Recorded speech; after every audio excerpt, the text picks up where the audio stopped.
রাজ্যে ৬০৫টি গ্রাম পঞ্চায়েতের আসন সংখ্যা ৬,৩৭০টি। এর মধ্যে বিনা প্রতিদ্বন্দ্বিতায় ৪,৭০৪ জন প্রার্থী জয়ী হয়েছেন।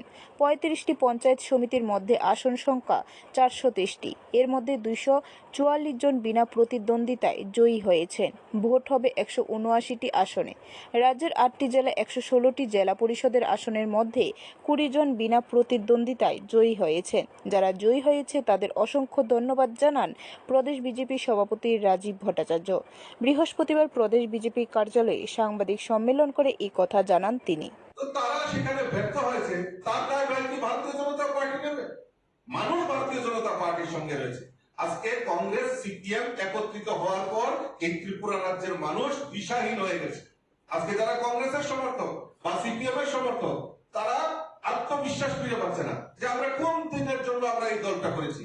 আজকে সিপিএম 25 বছর এই রাজ্যের বুকে ছিল, সিপিএম এই 25 বছরে রাজ্যের বুকে যে হারে সন্ত্রাস করেছে, কংগ্রেসের বহু নেতা কর্মী হত্যা করা হয়েছে, নতুবা ত্রিপুরা রাজ্য থেকে রাজ্যান্তরী করা হয়েছে। আজকে ভুলে গেছে সেই দিনগুলি। ব্যুরো রিপোর্ট, খবর ত্রিপুরা।